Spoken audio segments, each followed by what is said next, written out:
नमस्कार, मैं हूं प्रवीण गौतम। दोस्तों, वीडियो में बात करेंगे उन पत्रकारों के बारे में जिनकी पीएम मोदी या अमित शाह के सामने सवाल पूछने में पैंट गीली हो जाती है और सारी पत्रकारिता, सारे तेवर प्रशांत किशोर के सामने आज दिखाते नजर आए। क्या इसे पत्रकारिता कहते हैं या फिर ट्रोल करने आए थे प्रशांत किशोर को? ऐसा लग रहा था कि किसी मुख्यमंत्री का इस्तीफा मांग रहे हैं कि मुख्यमंत्री ने कोई वादा पूरा नहीं किया। प्रशांत किशोर से जैसे सवाल पूछे गए, जैसे राजनीति छोड़ने को लेकर बहसबाजी देखी गई, एकदम से लड़ाई झगड़े वाला माहौल बन गया था। पीछे पड़ गए थे ऐसे पत्रकार जो बीजेपी नेताओं से एक ढंग का सवाल तक नहीं कर सकते। क्या किसी पत्रकार में हिम्मत है जो यह कह सके, अमित शाह के सामने सवाल पूछ सके कि आपने कहा था कि नीतीश कुमार के लिए सारे खिड़की दरवाजे बंद हो चुके हैं, अब नीतीश कुमार कौन सी खिड़की से अंदर आ गए? क्या किसी ने पूरे चुनाव कैंपेन में सवाल पूछा? क्या देश के प्रधानमंत्री से कभी किसी पत्रकार ने सवाल पूछा कि आपने कहा था कि नोटबंदी के बाद हालात ठीक ना हो जाएं, काला धन पकड़ में ना आ जाए तो चौराहे पर टांग देना? तो नोटबंदी का परिणाम क्या निकला? परिणाम यह निकला कि नोटबंदी को पीएम मोदी तक भूल गए हैं, अपनी उपलब्धि तक नहीं बताते। जैसे 3 तलाक को बताते हैं, धारा 370 हटाने को बताते हैं, और भी कई बातें हैं, राम मंदिर को भी गिनाते हैं। लेकिन नोटबंदी जो आजाद भारत का सबसे बड़ा आर्थिक फैसला था, उसको पीएम मोदी उपलब्धि क्यों नहीं बताते? क्योंकि वो एक डिजास्टर है। क्या कभी इंटरव्यू में कोई पीएम मोदी से सवाल करता है नोटबंदी के बारे में? तो जो पत्रकार बीजेपी नेताओं से सवाल नहीं करते, वो प्रशांत किशोर से ऐसे सवाल कर रहे थे मानो सीएम ने कोई वादा पूरा नहीं किया और सीएम पद से हटाना है। इस बात में कोई दो राय नहीं कि प्रशांत किशोर ने बड़बोलापन दिखाया था, लेकिन फेस सेविंग को लेकर उन्होंने एक जवाब दिया। बहुत सारे नेता फेस सेविंग सामने लेकर आ जाते हैं, बहाने बनाते हैं, तो प्रशांत किशोर ने भी बहाना बना दिया। तो क्या पत्रकारों को ऐसे लड़ाई झगड़े वाला माहौल बनाना चाहिए था? वीडियो आपको दिखाएंगे कि किस तरह प्रशांत किशोर के पीछे पड़ गए थे पत्रकार और उसके बाद प्रशांत किशोर कैसे चुप कराते, वो भी आपको दिखाएंगे। पहले सत्ता के सामने कायर और विपक्ष के सामने बहादुर पत्रकारों को आईना दिखाते हुए प्रशांत किशोर का बिहार की राजनीति में आने का मतलब मैं समझाता हूं। प्रशांत किशोर ने बिहार में जैसे कैंपेन किया, उसे लेकर राइटर मनीष सिंह लिखते हैं और बहुत अच्छा लिखते हैं, सबको सुनना चाहिए। जब बिहार के चुनाव में प्रशांत किशोर का खाता नहीं खुला, जनसुराज की एक भी सीट नहीं आई, तो मनीष सिंह क्या लिखते हैं? Welcome PK, welcome to hard realities. मतलब जो वास्तविकता की दुनिया है उसमें आपका स्वागत है। जनसुराज का कैंपेन इस बार महागठबंधन या एनडीए से ज्यादा फॉलो किया। इसमें कुछ पीके में मेरी रुचि का योगदान था और कुछ मीडिया द्वारा बड़े पैमाने पर परोसे गए उनके इंटरव्यू का भी। कैंपेन दर्शनीय था, सुनने लायक था, खूबसूरत था। जो हम सुनना चाहते हैं, गांधी का नाम, सर्वधर्म संभाव, करप्शन पर वार, वंशवाद का विरोध, रोजगार, आर्थिक सवाल, पलायन, शिक्षा, स्वास्थ्य, पीके ने सब कहा। अकेले लड़े सारी सीटों पर, जनता के बीच से आम उम्मीदवार दिए, गोदी मीडिया की ठुकाई कर खूब तालियां बटोरी, शराबबंदी को स्कैम कहने की हिम्मत की। मैं सबूत विरोधियों को यूं घेरा कि वो चू करने की हालत में न थे। तो पीके ने वैसा चुनाव लड़ा जो हम जैसे तथाकथित बुद्धिजीवी कांग्रेस या राजद को लड़ते देखना चाहते हैं। लेकिन रिजल्ट क्या निकला? 0 बटे सन्नाटा। उन्हें 3% वोट मिलने की खबर है। 99% उम्मीदवारों की जमानत जब्त हो गई। राजनीतिक सलाहकार के तौर पर जो रणनीतियां औरों के लिए कारगर रही, वही खुद उनको परिणाम ना दे सकी। अब यहां हार्डकोर संगठन और दबंग कमीनों को साथ रखने की औरों की मजबूरी समझ आती है। हम अभी भी मध्ययुगीन फ्यूडल सोसाइटी हैं। शक्तिशाली से डरने, प्रेम करने और उसे समर्पण और समर्थन देने की आदत है। अपना घोड़ा जीतते देखना चाहते हैं और जीतने वाले को अपना घोड़ा घोषित करते हैं। यहां विजन, समाज या आर्थिकी विचार बिंदु नहीं, बरियारी है। हिंदू को मुसलमान पर, ब्राह्मण को हिंदुओं पर, ठाकुर को वैश्य शूद्र पर और शूद्र को अपने से नीचे वाले शूद्र पर वर्चस्व चाहिए। देशव्यापी बीमारी है ये। वोक्कालिगा को लिंगायत और लिंगायत को वोक्कालिगा पर प्रभुत्व चाहिए। नागा को कुकी पर, कुकी को मैतई पर चाहिए। भारत मूलतः शिक्षित, सूट बूट में लैपटॉप पकड़ा हुआ एक कबीलाई समाज है। हम इसे प्रोग्रेसिव समझने की भूल करते हैं। भाजपा नहीं करती, वो समाज की सच्चाई जानती है, उसे यूज करती है। वोट लाइन को गहरा करते हुए वोट लेना और चुनाव जीतना आसान है, लेकिन जोड़ने की कोशिश एक लंबा, दुखदाई और अक्सर निष्फल प्रयास है। आगे मनीष सिंह कहते हैं, पीके या दूसरे जो भी इन रियलिटीज को डिनाई करना चाहते हैं, मिटाना या घटाना चाहते हैं, प्रबुद्ध मुद्दों पर बात करते हैं, वो मौजूदा राजनीति के खेत में खरपतवार हैं, हंसी के पात्र हैं। आज से बेहद दूर पीके को इस फर्श से फिर शुरुआत करनी है। ये paid workers, media management, fund management, strategy management से नहीं होगा। पहले अपने अंतस की पूंजी चाहिए। आशा है कि उनमें होगी। मैं उनकी सफलता और उनका सर्वाइवल चाहता हूं। वो साहसी व्यक्ति हैं, धारा से विपरीत चलने का मादा है, नया सोचने की बुद्धि है। पर शुभेच्छा तब तक जब तक इसी धारा में भले 10 चुनाव हारकर लगातार चलते रहें। वो इस जाति धर्म की वास्तविकता से कटे रहें, सपना देखें, यकीन दिलाएं, आइडिया ऑफ इंडिया के लिए लड़ें। पीके की पराजय ये भी बताती है कि टेक्स्ट बुक शैली का राजनीतिक प्रयास काफी नहीं।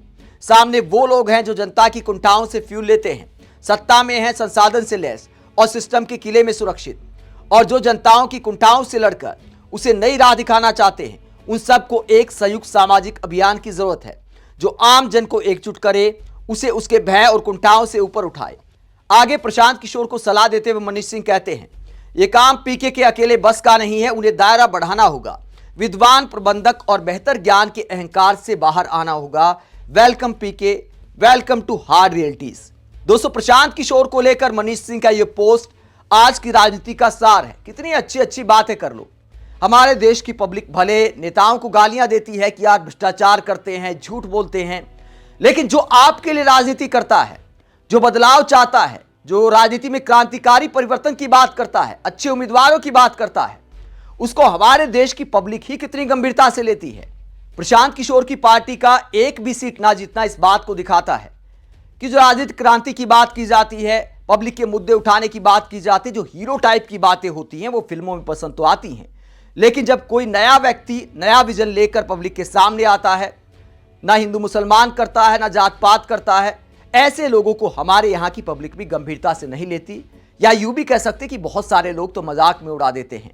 और हमारे देश की मीडिया ऐसे लोगों से ही सवाल करती है। ताकतवर के सामने पूंछ हिलाने वाले प्रशांत किशोर के सामने शेर की तरह दहाड़ रहे थे आज प्रेस कॉन्फ्रेंस में। और किस तरह का माहौल बनता है जरा देखिए। क्या ऐसे लोग कभी पीएम मोदी, अमित शाह से ऐसे बात कर सकते हैं? एक मेघा प्रसाद का इंटरव्यू मैंने देखा था प्रशांत किशोर के साथ, जिसमें गोदी मीडिया भी कहा था प्रशांत किशोर ने, लेकिन उसके अलावा एक और बात थी। मेघा प्रसाद प्रशांत किशोर का मजाक उड़ाते हुए कह रही थी कि जब हम फील्ड में गए, पब्लिक से बात की, तो आपकी बात करने वाला कोई नहीं था, आपका एक भी समर्थक हमारे कैमरे पर नहीं आया, कहीं कुछ दिखाई नहीं दे रहा आपका। क्या ऐसी बात कभी अमित शाह को बोली जा सकती है? हालांकि बीजेपी के वोट हैं, लेकिन कई राज्यों में नहीं भी होते हैं। और क्या किसी भी पत्रकार को किसी भी नेता का इंटरव्यू लेते वक्त यह बात बोलनी चाहिए, अगर उसका वोट नहीं भी है तो आप कैमरे पर उसको बेइज्जत नहीं कर सकते। आप लेवल प्लेइंग फील्ड का माहौल बिगाड़ते हैं। कम से कम उसे चुनाव लड़ने दीजिए। आप परसेप्शन क्यों बनाते हैं कि भैया इनका तो एक भी वोट नहीं है? अगर एक भी वोट नहीं है, वो चुनाव में गंभीर ही नहीं है, तो आप उनका इंटरव्यू लेने क्यों आए? मेघा प्रसाद से यह सवाल है। क्या किसी भी नेता को कैमरे पर इस तरह नीचा दिखाना कि आपका तो सड़क पर एक भी वोट नहीं है, क्या उसे बेइज्जत करना नहीं है और दूसरी पार्टियों को फायदा पहुंचाना नहीं है? क्या किसी एंकर को किसी नेता का इंटरव्यू लेते वक्त इस तरह नीचा दिखाना चाहिए? और आज प्रेस कॉन्फ्रेंस में क्या सीन होता है? प्रशांत किशोर ने बोला था कि अगर जेडीयू की 25 सीट आ जाती हैं तो मैं राजनीति छोड़ दूंगा। इस बात में कोई दो राय नहीं कि यह बड़बोला बयान था, और भी बहुत सारे बड़बोले बयान प्रशांत किशोर ने दिए, लेकिन देश की राजनीति में बहुत लोग देते हैं। अति आत्मविश्वास कई बार खतरनाक होता है। उम्मीद करते हैं कि प्रशांत किशोर को इससे सबक मिला होगा, लेकिन क्या पत्रकारों को इतना पीछे पड़ जाना चाहिए? बहुत सारे नेता अपनी बात से मुकर जाते हैं। कल किसी को भ्रष्टाचारी बताते हैं, आज अपनी पार्टी के साथ जोड़कर उसको ईमानदारी का उदाहरण बता देते हैं। अनेकों उदाहरण तमाम पार्टियों में मिल जाएंगे। ऐसे में एक ऐसा व्यक्ति जो साफ सुथरी राजनीति करने की बात करता है, उसने फेस सेविंग के तौर पर यह बोल दिया कि भैया पैसे के दम पर नीतीश कुमार और पीएम मोदी ने बहुमत हासिल किया है। जेडीयू की जो 25 सीट आई हैं वो पैसे के दम पर आई हैं, 10,000 योजना के दम पर आई हैं। अगर वो 2 लाख रुपए और डाल देते महिलाओं के खाते में तो मैं राजनीति छोड़ दूंगा। तो फेस सेविंग के तौर पर एक बात तो बोल दी, उसके बावजूद किस तरह का माहौल बनता है, किस तरह एक के बाद एक काउंटर सवाल किए जाते हैं, जरा देखिए। भाई एक मिनट रुकिए। आप लोग इतना वरिष्ठ पत्रकार हैं, इतना बात को पकड़े हुए हैं, और हम लोग बात से हटने वाले लोग नहीं हैं। हम नीतीश कुमार नहीं है जो सदन में खड़ा होकर कहेगा कि मिट्टी में मिल जाएंगे, भाजपा में नहीं जाएंगे। और उसी उनको महान पुरुष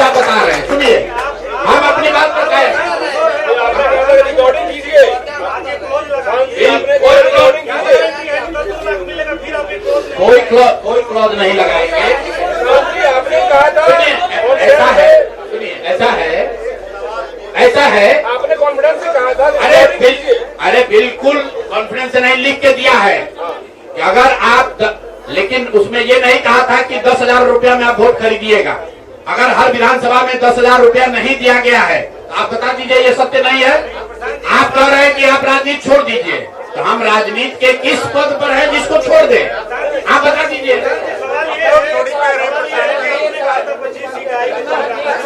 जी बिल्कुल, आप भरोसा मत कीजिए, आप भरोसा मत कीजिए। हमने जो बात अपनी कहनी थी हमने आपको बात कह दी। हम अभी इस बात पर अपने आकलन पर कायम हैं कि 3 वर्ष की बिहार की गांव-गांव की यात्रा के बाद जो मुझे दिखा, जो समझ में आया, उसके हिसाब से नीतीश कुमार को 25 से ज्यादा सीट नहीं आना चाहिए था, सिवाय इसके कि उन्होंने हर विधानसभा में उनकी सरकार की ओर से 10,000। एक मिनट भैया, अरे आया है भाई, आया है लेकिन उसके वो खरीद के आया है, खरीद के आया है कि नहीं वो भी दिख जाएगा 6 महीना में। आज आप लगा रहे हैं, आज आप लगा रहे हैं, ठीक है, आगे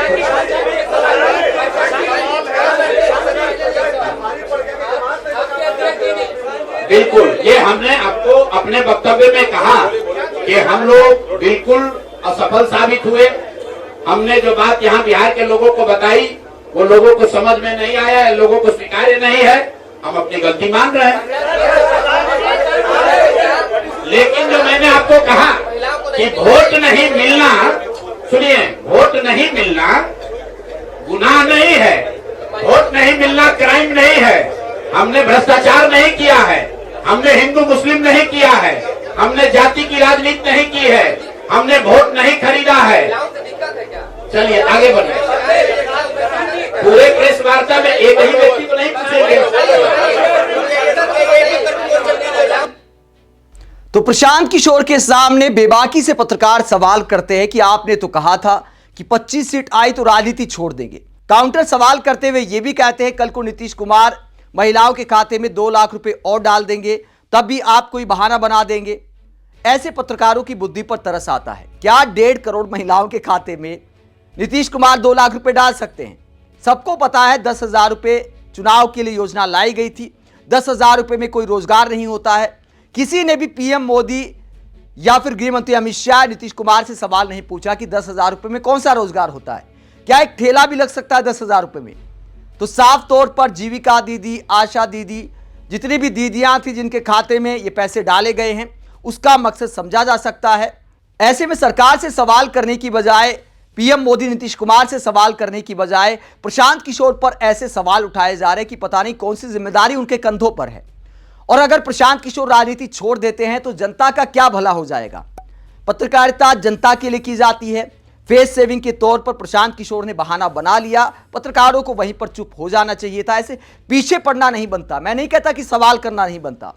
अगर प्रशांत किशोर ने बड़बोलापन दिखाया था तो सवाल बनता है, लेकिन सवाल का जो तार्किक जवाब दे दिया कि भैया वोट खरीद के इतनी सीटें हासिल कर ली तो उसमें मैं क्या कर सकता हूं, तो उसके बाद पलट के इस तरह पीछे पड़ना, मुझे लगता है कि ये वही है कि कमजोर विपक्ष के खिलाफ ये बहादुर बनते हैं पत्रकार और सत्ता के सामने एकदम दंडवत हो जाते हैं।